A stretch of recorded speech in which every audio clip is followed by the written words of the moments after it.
This is the Bizgnus Podcast, one-on-one conversations with experts in business and personal development. These days, it seems like everyone with a keyboard is publishing a book. But booksellers will tell you that a huge percentage of those books is, well, to use a technical term from the publishing world, junk. However, if you think you have a book in your brain that just needs to be published, take a few minutes to listen to veteran writer Don Laskin in this Bizgnus podcast on the hurdles you could face in getting that book into the hands of the world that's beyond your immediate family, at least. Don, let's give our audience an update of where you have been since you last were writing for the Central Valley Business Times a long time ago. What have you been up to? Okay, Doug, this is what happened. And as you know, I've been, since, I've been a writer for the last 50 years or so, and that included a lot of different gigs in different places. And I am in Silicon Valley now. I don't know if that's come up yet, but we moved here about, 30 years ago now. And it's a very unusual kind of place, as you well know.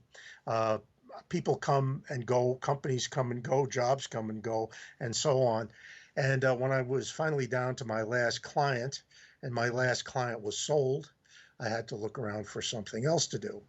And what I came up with was it was about time I got back to writing, and maybe even get back to the book that I put aside, I guess was like 55 years ago. Okay.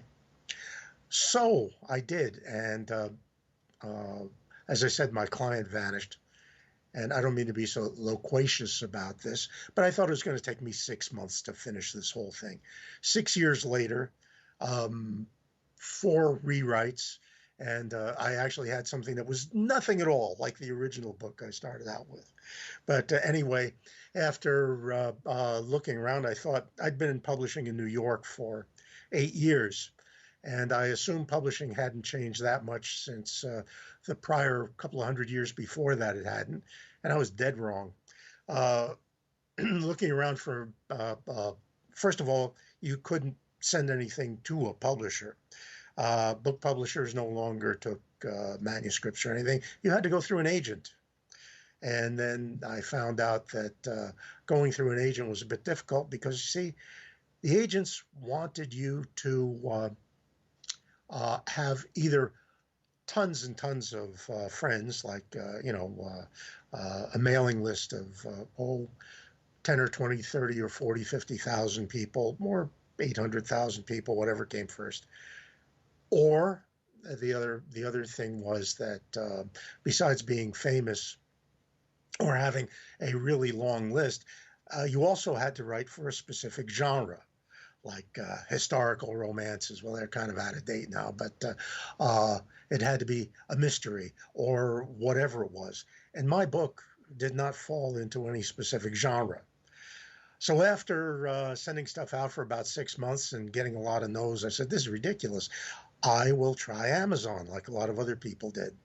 I had a prejudice against that from my days in publishing. As I said, I worked for Oxford University Press and Ballantine Books division of Random House and so on. And what I did was I basically wrote all the copy and brochures and did radio spots and TV spots and so on for books.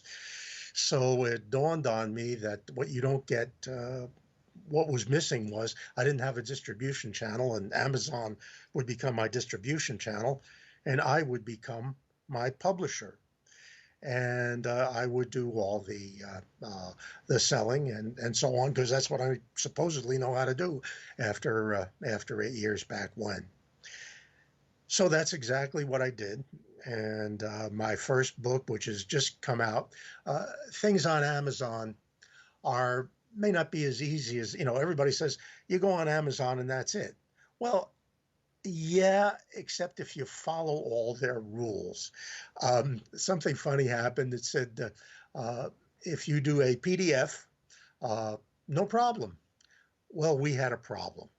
What happened was the PDF, after it was published, uh, would work would not work on Android, but would work on any Apple products. Then you're losing a little bit of audience if you end up doing that. So that wasn't going to work. They promised to fix this problem, and after 3 or 4 months, they did not fix it.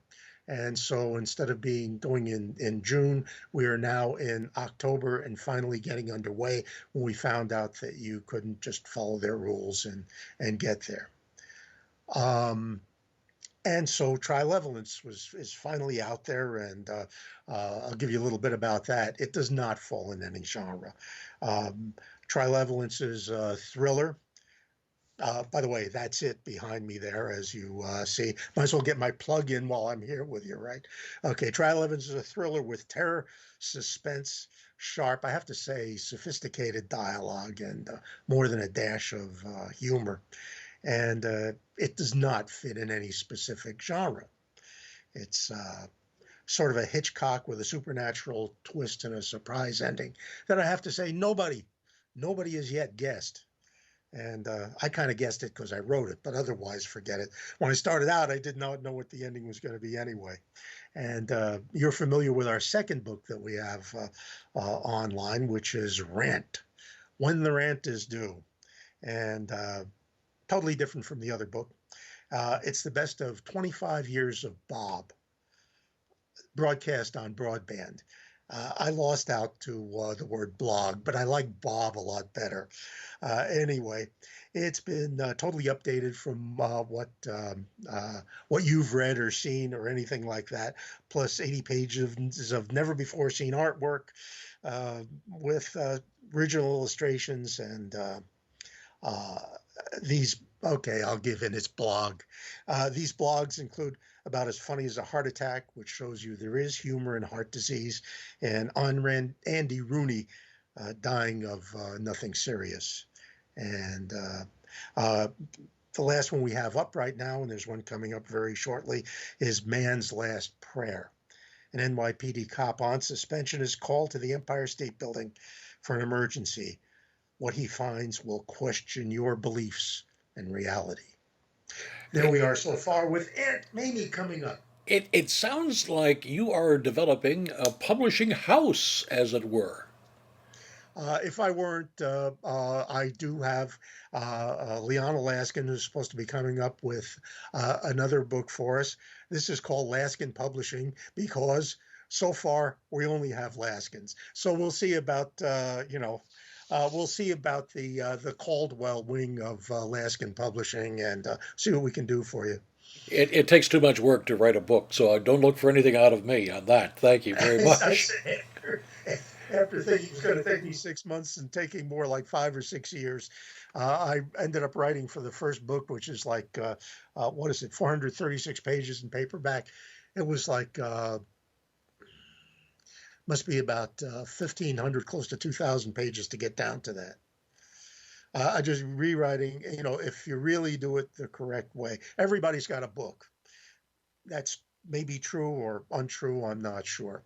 But if you're not writing your memoirs and you really have to do stuff, and I was used to short form writing, like commercials, ads, stuff like that. The longest thing I would do would be a brochure, which could go, usually it wouldn't be more than 10 pages at the most. And you would go over it and over it and over it and look for things. This is completely different.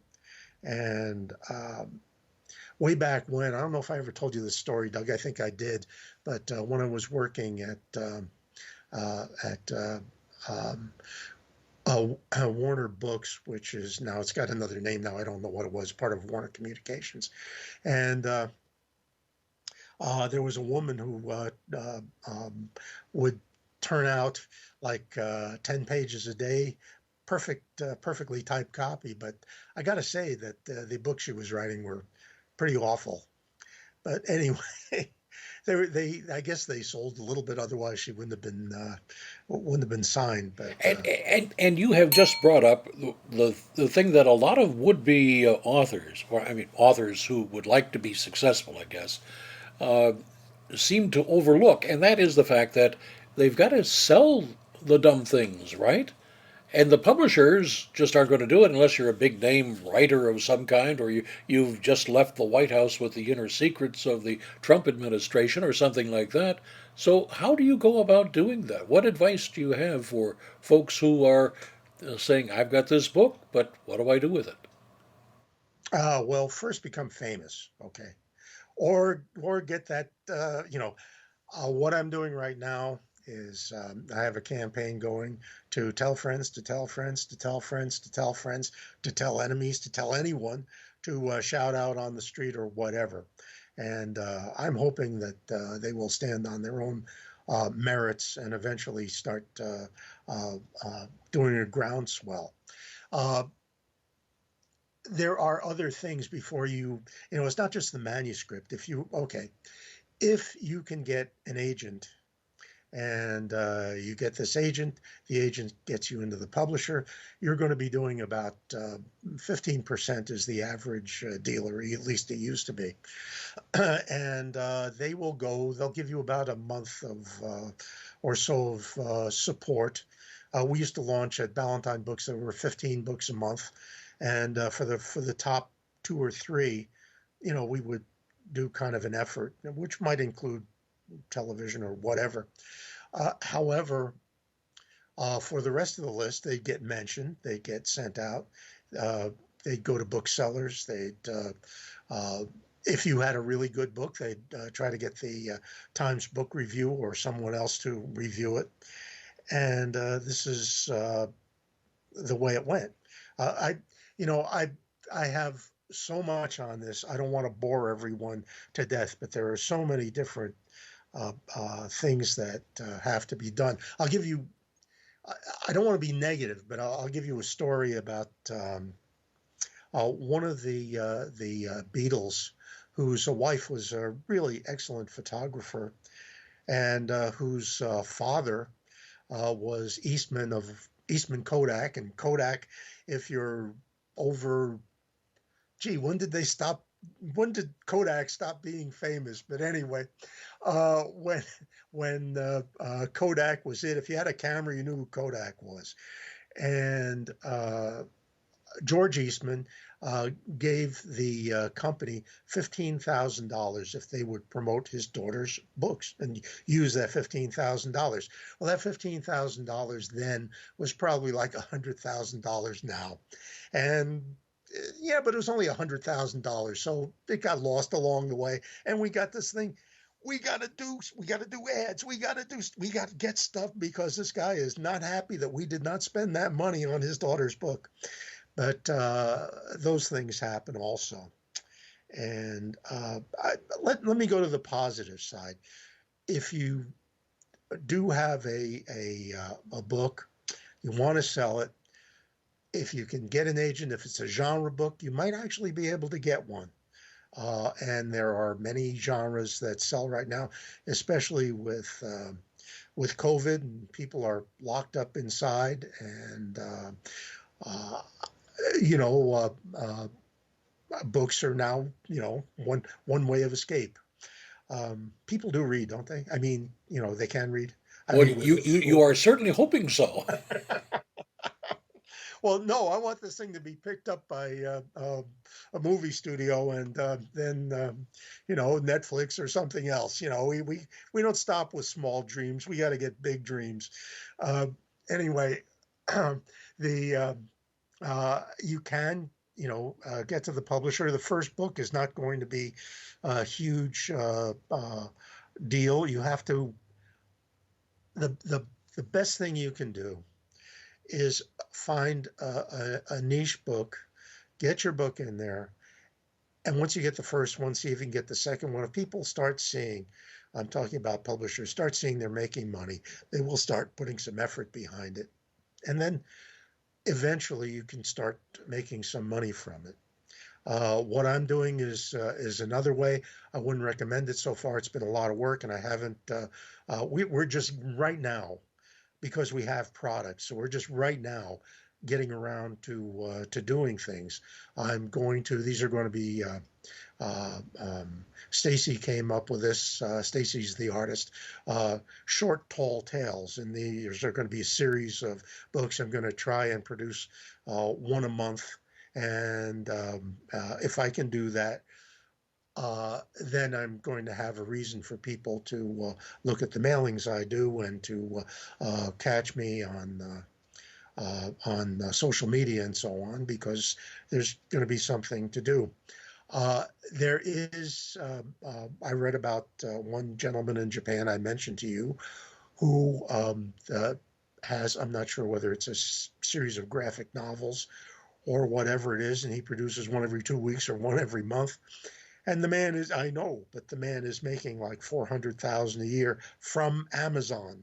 He is doing quite well. I don't know if that's yen or dollars, but it's a good, healthy way to make a living, and he's just going up from there. So if you can find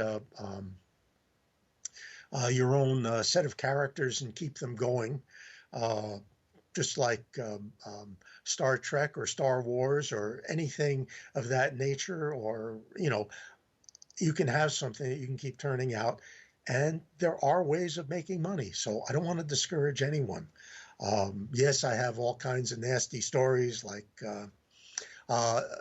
the beautiful woman who meets a publisher at a party, and he's likes her, and she starts talking about her life, and he says, you've had a really fantastic life. You think you'd like to write a book for us? And she said, I don't know anything about writing. Don't worry, we'll hire you a ghostwriter. You just have to be there. So even when there's not a will, there's sometimes a way. Okay. But anyway, it's been, as you can see, I have, I pride myself on not being young anymore. In fact, I pride myself on being old. I really hate the term senior, oldster, anything like that. I'm old, so big deal. Anyway, the point is that the only thing I could be doing now besides this is running for president. I think I mentioned that to you before. And while I think I'd make a better one than anyone who's there, well, let's face it, with my personality, I'd be lucky to be elected dog catcher. Wait a second, I never thought about that. There you go. It could be a giant career awaiting you in the kennels. You never know. Never mind. Don, what do you have planned next for your publishing career? We're just going to push ahead with what we have and try and expand our universe, as saying direct mail, and just keep going, see what works, what doesn't work, and just push forward. This is not a political thing, because people, I don't want anybody to take it that way. Conservatives, liberals, anybody can buy these books, and I wish they would. But the point is that I've learned one thing from Donald Trump, and I hope it's only one thing, and that is that if I gave anything away, just then don't pay no attention. But anyway, I don't know how good his product is, but his selling is nonstop. And that's what I have to do. You have to get out there and you have to push and push. And what I really enjoy is not selling. I enjoy being here with you, Doug, but if we weren't old friends, I don't know if I would enjoy it that much, honestly. Well, tell our listeners and viewers what the name of your main book is again, and how can they get it? It is called The Trilevolence. And no, I can't tell you what the trilevolence is, because that is the point of the book, or one of the points, as several different ones. And you may find any of these books. Go to Amazon, type in, write in, send in, something like that. Anyway, seriously, type in Donald Neal, Neal, Laskin, Laskin, and search, and you will come up with a bunch of books. Under those, if you see Donald Neil Laskin, click on it and it will send you to my author page. And there you will see me as I am today. And there you will see my my author's photo, which is just like all those pictures that you see of, in newspapers. People read newspapers anymore? I think they still have them. I'm not sure. Any columnist will have this picture that was taken when they were 25, and then there's the one now. This is what you see now. This person. But anyway. Don, what would you like to add that we haven't had a chance to talk about? It could be almost anything, given the fact that we have talked about a lot of stuff. We've talked about a lot of stuff in this area and so on. I actually made some notes. They didn't say anything. They just said pretty much what I said just now. If there is any way to, and then I can give anybody some advice. As I said, I don't want to discourage you. If you go, see, this is depressing in a way.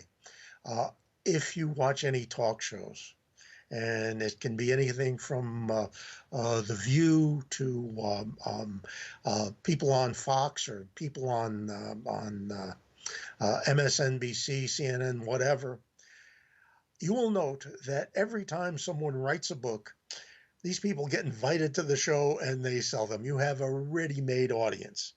Also, there is something you should know too. If you're doing this by yourself or with one or two people, I have my wife reading this, editing my stuff. She's not an editor by trade.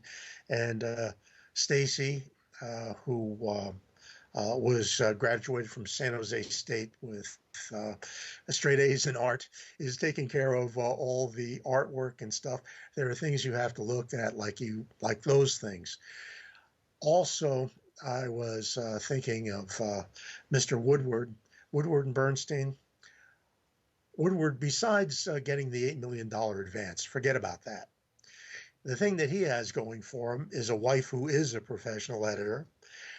He also has researchers, several of those running around, and people who will take his hen scratching. I don't know how he does his typing or whether it's notes or whatever it is, and they will put it into logical form and stuff. So there is not one person. I'm sure this is true of Stephen King, anybody who's been successful. They have a team. They are not all by themselves. Let me go back about 1 million years and give you a story about when I was at Oxford University Press. The name of the man was Humbert. The author was it wasn't Humbert. I don't remember what his name was, but it was Humbert. That's why I remembered it. But anyway, he wrote a book about the mafia. And I read the manuscript, and it was unreadable. It went to our copy editors who at Oxford University Press actually rewrote a lot of these books, and they rewrote it. And they made it more than publishable, but pretty interesting. Humbert Nelly, that was his name. If he's still alive, please, Humbert, don't come after me. But anyway, Humbert went ballistic. Look what you've done to my book. You've ruined it. When actually they made it readable. So it's nice if you have a team behind you. I'm fortunate I have a team. They're not always behind me. And when they are behind me, sometimes it's with knives. But hey, take the good with the bad. When it's your family. You've been watching the Bizgnus podcast. We welcome your input. Send your email to editor@bizgnus.com. Thanks for watching.